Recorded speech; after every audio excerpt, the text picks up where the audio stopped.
people think that life is all about pleasure and about being happy. Who told you that life was about happiness? Who lied to you? Life isn't about happiness. Life is about life, about experiencing life.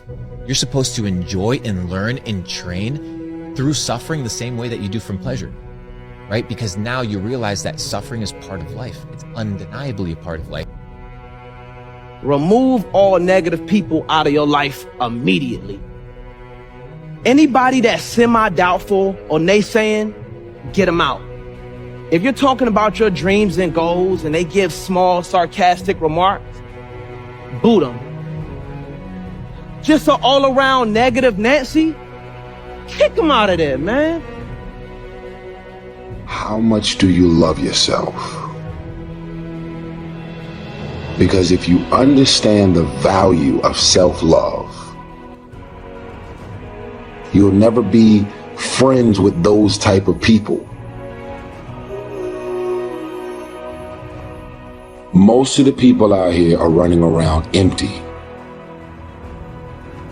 They have no sense of self, no sense of self-love. When I say self-love, it has nothing to do with celebrity, money, materialistic things, and all of the things that your negative mind could probably go to. Has nothing to do with self-love, has nothing to do with looks, nothing to do with cars and any of the superficial things that one would assume that could make you love yourself even more. It's a matter of knowing your value. It's a matter of you saying, I don't have to be around these people in these type of environments and situations in order for me to finally see the value in myself. I love me independent of you loving me. I believe in me. I know my self-worth. I am here and I have a purpose. There is no value in having wisdom, knowledge, insight, spirituality, love. Every day I am a work in progress. But somewhere along the line, you changed. You stopped being you. You let people stick a finger in your face and tell you you're no good. And when things got hard, you started looking for something to blame, like a big shadow. Let me tell you something you already know. The world ain't all sunshine and rainbows. It's a very mean and nasty place, and I don't care how tough you are, it will beat you to your knees and keep you there permanently if you let it. You, me, or nobody is gonna hit as hard as life. But it ain't about how hard you hit. It's about how hard you can get hit and keep moving forward. How much you can take and keep moving forward. That's how winning is done. Now, if you know what you're worth, now go out and get what you're worth. But you gotta be willing to take the hits and not pointing fingers saying you ain't where you wanna be because of him or her or anybody. Cowards do that, and that ain't you. You're better than that. Please believe Instagram is a lie, because we're not broadcasting our failures, and we're not posting our challenges, and we're not uploading all of our weaknesses. No, we're only showing you the good stuff. And just because we're only showing you the good stuff doesn't mean there's not some bad stuff that we're walking through.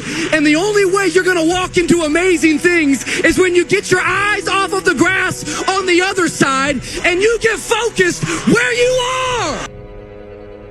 I want people to understand that we lose because we are okay with ignoring our faults, right?